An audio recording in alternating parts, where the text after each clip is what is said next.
My brother stood on a stage, smiling as hundreds of people clapped for an achievement that wasn't his.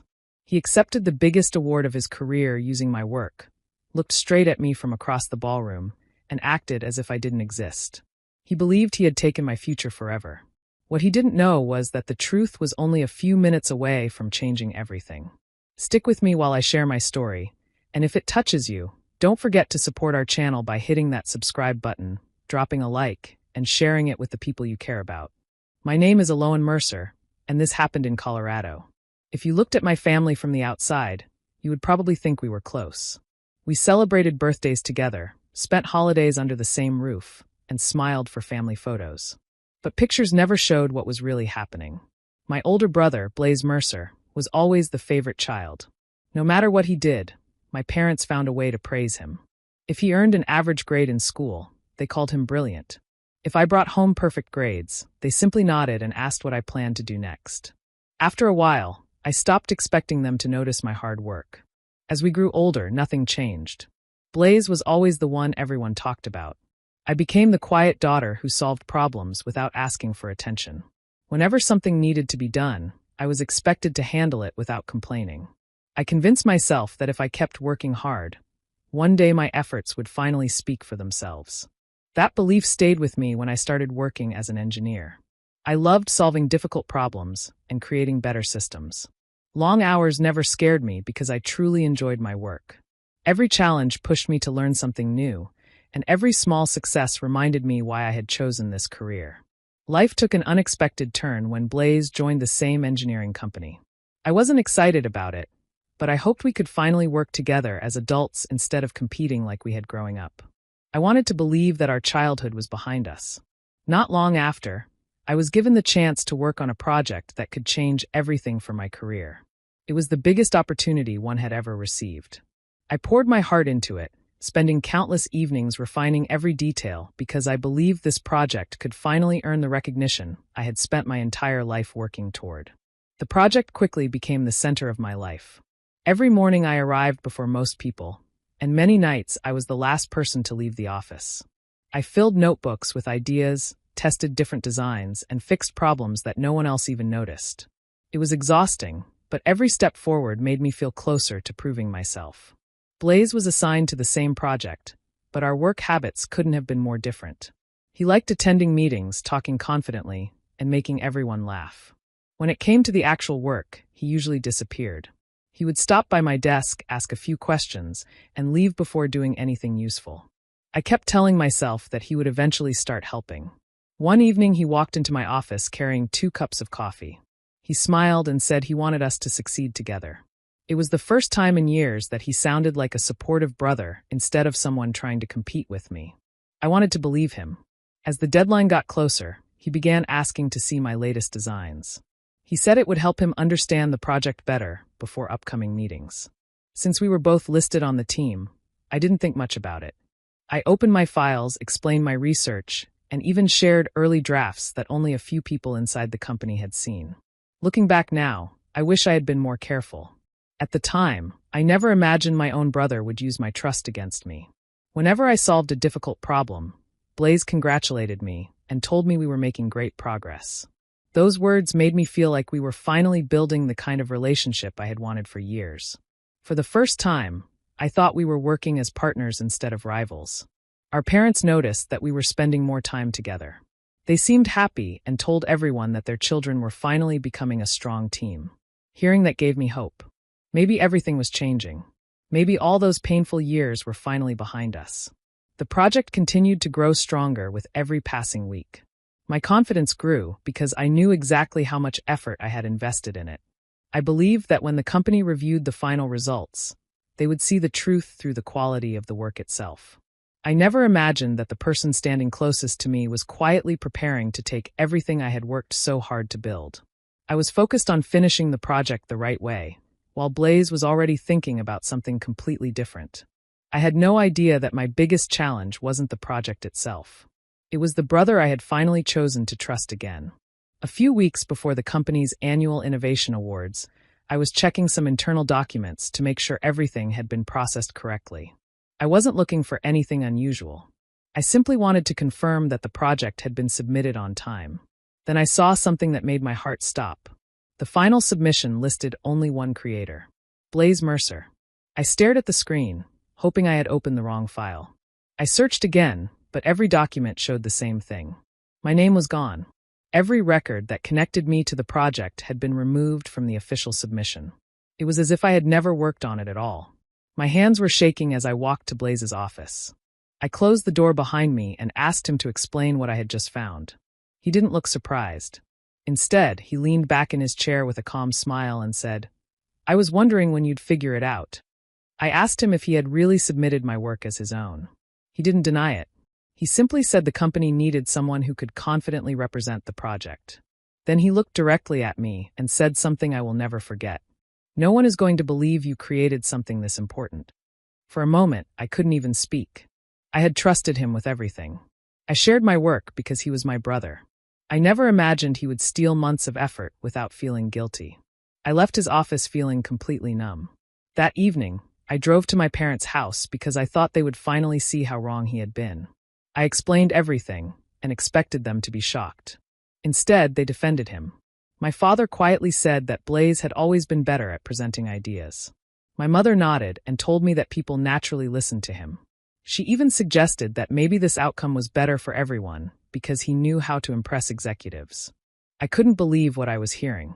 I reminded them that I had designed every part of the project myself. None of that seemed to matter. They acted as if stealing my work was just another family disagreement that I should quietly accept. I walked out of their house with tears in my eyes, but I made one promise to myself before I started my car. I would not beg anyone to believe me. I would not argue or create a scene without evidence. If I wanted the truth to matter, I needed facts that no one could deny. From that moment on, I stopped thinking like a disappointed sister. I started thinking like an engineer who knew that every action leaves a record, and every record tells a story. The next morning, I walked into the office with a clear plan. I wasn't there to argue with anyone. I wasn't there to accuse Blaze in front of my coworkers. My only goal was to collect every piece of proof that showed the project was mine. I started with my computer. Every version of the project had been saved during its development. I found the earliest design files, each marked with the dates they had been created. Then I gathered my engineering notebooks. Every page contained sketches, calculations, and handwritten notes that matched the progress of the project from the very beginning. After that, I searched through months of company emails. They showed discussions about problems I had solved, questions I had answered, and updates I had sent to my team. The messages formed a complete timeline that matched my work from start to finish. I also downloaded the system development logs. They recorded who had made changes, when those changes were made, and what had been updated. The records clearly showed that I had completed nearly all of the important work myself. As I organized everything into folders, I finally felt a small sense of hope. Facts couldn't be changed just because someone wanted a different story. A few days later, the project team held another meeting. Blaze confidently spoke about the project in front of several managers. At first, everyone listened carefully. Then one of the executives asked him a detailed technical question. Blaze hesitated. He gave a long answer that sounded impressive, but it didn't actually explain the problem. Another question followed, and then another. Each time, he struggled even more. I stayed quiet and simply watched. After the meeting ended, a senior executive named Corinne Ashford asked if I had a few minutes to talk in private. We went into her office, and she closed the door. She looked at me for a moment before speaking. "I've been watching this project for a while," she said. "Something doesn't add up." She explained that Blaze always sounded confident during presentations, but whenever conversations became technical, he seemed completely lost. She had noticed the difference several times. I didn't interrupt her. Before I could explain anything, she gave me a piece of advice that stayed with me. "Keep every document," she said. "Don't throw away a single record. The truth always leaves a trail." Those words gave me more confidence than she probably realized. I thanked her and returned to my office. For the first time since discovering the betrayal, I felt like someone inside the company was beginning to see what I had been living through. I wasn't alone anymore. I still had a long way to go, but I finally believed that the truth had a real chance of being heard. The night of the awards finally arrived. The hotel ballroom looked beautiful. Crystal lights hung from the ceiling, elegant tables filled the room, and every seat was carefully arranged. Employees from every department gathered with company leaders, investors, and members of the board. Everyone was dressed for a celebration, talking happily as they waited for the ceremony to begin. I walked into the room quietly and found my seat near the back. I didn't want attention. I only wanted to watch what would happen. My folder of evidence was safely with me, and I reminded myself to stay calm no matter what I saw. Across the ballroom, Blaze looked completely relaxed. He moved from table to table, shaking hands and accepting compliments as if the award already belonged to him. People smiled at him and wished him good luck. He thanked them with confidence, never showing even the smallest sign of guilt. A few minutes later, I noticed my parents arrive. They walked straight toward Blaze with proud smiles on their faces. My mother adjusted his tie while my father patted him on the shoulder. They laughed together and spoke excitedly about the evening ahead. Neither of them looked in my direction. It was as if I wasn't even in the same room. For a moment, that hurt more than everything else. I had spent my whole life hoping they would see me for who I was. Even now, when everything was at stake, they had already chosen which child they believed. I took a slow breath and looked around the ballroom instead of letting my emotions take over. The stage stood at the front of the room with a large screen behind it. One by one, different awards were presented. Winners walked across the stage, accepted their trophies, and thanked their teams. The audience applauded each speech with excitement. As the evening continued, I noticed Corinne Ashford sitting near the front with several senior executives. She remained calm and focused, occasionally exchanging quiet words with members of the leadership team. I couldn't tell what they were discussing, but her expression never changed. Finally, the announcer returned to the microphone. He smiled at the audience and said the next award was the company's highest honor for innovation. The entire ballroom became quiet. I could feel my heart beating faster. This was the moment everyone had been waiting for. Blaze straightened his jacket and smiled with complete confidence. He looked around the room as though he had already won. His face showed no fear, no doubt, and no concern that anything could go wrong. Watching him sit there so comfortably made me realize just how certain he was that his lie would never be discovered. He believed the story was over. He had no idea that it was only about to begin. The presenter opened the envelope, smiled, and announced the winner of the Innovation Excellence Award. Blaze Mercer. The room filled with loud applause. Blaze stood up immediately, buttoned his jacket, and walked toward the stage with complete confidence. He shook hands with company leaders before accepting the trophy with a wide smile. From my seat, I watched without saying a word. Blaze stepped to the microphone and thanked the company for believing in him. He spoke about hard work, dedication, and teamwork. His words sounded polished, and many people nodded as they listened. Then he began talking about the project itself. At first, everything seemed normal. He gave simple explanations that anyone could understand. But after his speech, one of the board members asked if he could explain how the system solved one of its biggest engineering challenges. Blaze paused. He smiled, cleared his throat, and gave a long answer that never really addressed the question. Another executive asked how the design reduced energy waste without affecting performance. Again, Blaze hesitated. He used complicated words, but they didn't actually explain the process. People in the audience started looking at each other. A few quiet conversations began around the room. One more question came from another executive who had followed the project closely. This time Blaze looked uncomfortable. He glanced around the room before giving another uncertain answer that only created more confusion. The confidence he had shown just minutes earlier slowly disappeared. I noticed several company leaders exchanging serious looks. Then, before the ceremony could continue, Corinne Ashford stood up from her seat. She remained calm as she walked toward the stage. The room became completely quiet. She thanked Blaze for his presentation before turning to the audience. In a respectful voice, she said there was an important matter that needed to be addressed before the award process could officially continue. She explained that the company had recently reviewed several internal records connected to the project. During that review, significant inconsistencies had been discovered regarding the authorship of the work. A wave of surprise moved through the ballroom. Nobody spoke. Corinne continued by saying that because the company's reputation depended on honesty and integrity, leadership had a responsibility to verify the true creator before making the award final. Every eye in the room turned toward Blaze. His smile was gone. For the first time that evening, he looked nervous. I remained exactly where I was, holding my breath as the silence grew heavier. The celebration that everyone expected had suddenly become something completely different. No one knew what would happen next. But one thing was already clear. The questions Blaze couldn't answer had opened a door that could never be closed again, and the truth was finally beginning to step into the light. After a few moments of silence, Corinne asked the technical team to display the company's official project records on the large screen behind the stage. Everyone in the ballroom looked up as the first document appeared. It showed the earliest version of the project. My name was listed as the creator. The next file appeared with its original date and time. Then another one followed. Each version showed months of steady progress, and every important update was connected to my employee account. No one said a word. The screen changed again. This time it showed scanned pages from my engineering notebooks. Every page contained sketches, calculations, and written notes that matched the digital files exactly. The dates covered the entire period of development from beginning to end. After that, archived company emails appeared on the screen. The messages showed me answering technical questions, solving design problems, and sending detailed progress reports. Every important discussion about the project led back to me. Corinne calmly explained each record while the audience watched.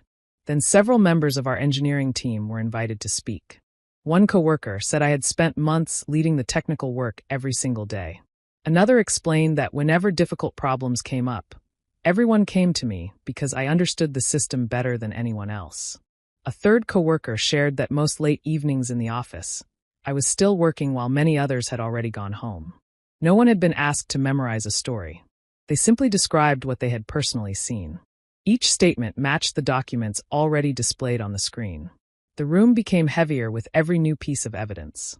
People slowly turned toward Blaze. He stood frozen on the stage without saying anything. The confidence he had shown earlier had completely disappeared. His face had gone pale, and he avoided looking at anyone in the audience. Everyone could now see exactly what had happened. This wasn't a misunderstanding. This wasn't shared credit. It was a deliberate decision to claim someone else's work. Even my parents looked shocked as they sat quietly in their seats. For the first time that evening, they had nothing to say. The applause that had filled the ballroom earlier was gone. Only silence remained. I stayed where I was until Corinne looked toward me with a gentle smile. Then she spoke clearly into the microphone. The evidence leaves no doubt. Aloan Mercer is the true creator of this project. Those words echoed through the ballroom. After years of being ignored, my work was finally being recognized for what it truly was. At the same time, Blaze lost the one thing he had been trying so hard to protect. His lie had fallen apart in front of everyone, and there was nowhere left for him to hide. After reviewing everything in front of the audience, the company's chief executive stepped onto the stage. His voice was calm but serious. He said the company had a responsibility to protect honesty in every part of its work. Because the evidence was clear, the Innovation Excellence Award presented to Blaze Mercer was officially withdrawn. A quiet murmur spread across the ballroom. The chief executive continued by saying that the company would begin formal disciplinary action against Blaze for violating company ethics and claiming work that did not belong to him. He explained that trust was the foundation of every successful team, and breaking that trust had serious consequences. Blaze lowered his head. He didn't argue. He didn't try to defend himself. He simply stood there without speaking. Then Corinne looked toward me and invited me to join them on the stage. For a second, I couldn't move. I had imagined this moment so many times, but it never felt real until then. I slowly walked through the ballroom. People moved aside to give me space. As I reached the stage, Corinne smiled warmly and handed me the award that truly belonged to me. When I held it in my hands, I felt months of pain, stress, and disappointment begin to lift. The audience started clapping. The applause became louder and louder until nearly everyone in the room was standing.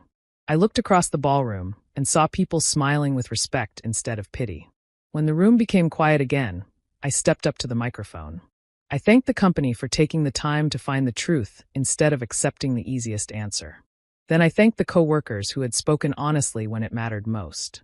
I told everyone that real success could never be built on someone else's hard work. Recognition means very little if it comes through lies. The greatest achievement is knowing that you earned every opportunity with honesty, patience, and determination. I also said that difficult moments can test a person's character, but they can never erase the value of honest work. When I finished speaking, the applause returned even louder than before. People weren't just celebrating the award. They were celebrating the truth. As everyone continued clapping, I noticed Blaze quietly step away from the stage. Without saying a word to anyone, he walked toward the exit and disappeared through the ballroom doors alone. I watched him leave, but I didn't feel happy about his downfall. What mattered most was that the truth had finally been heard. For the first time in my life, no one could ignore my work, overlook my effort, or give someone else the credit I had earned. At that moment, favoritism no longer had the final word. The truth did. The weeks after the ceremony brought many changes. The company completed its investigation, and Blaze lost his position. News of what had happened spread throughout the industry. People who had once admired him now questioned his honesty. Finding another opportunity became much harder because his reputation had been badly damaged. I didn't celebrate any of it. Watching someone face the results of their own choices wasn't the same as wishing them harm. I simply accepted that every decision has consequences, and these were his to carry. A few days later, my parents asked me to meet them for dinner. They said they wanted to fix the family before things became even worse. When I arrived, they looked uncomfortable. After a long silence, my mother finally spoke. She asked me to forgive Blaze and move on. She said families should stay together no matter what happens. My father agreed and told me that holding on to the past would only create more pain. I listened without interrupting. When they finished, I calmly explained that this wasn't about one mistake. It was about years of being ignored, dismissed, and expected to stay quiet whenever something unfair happened. I told them that trust cannot return just because someone asks for it. They didn't know how to respond. For the first time, I wasn't trying to convince them to understand me. I was simply telling them the truth. Before leaving, I made my decision clear. I wasn't interested in arguments or revenge. But I also wasn't willing to pretend that everything was normal. Until real responsibility and honest change happened, I needed distance. It wasn't an easy choice. They were still my family.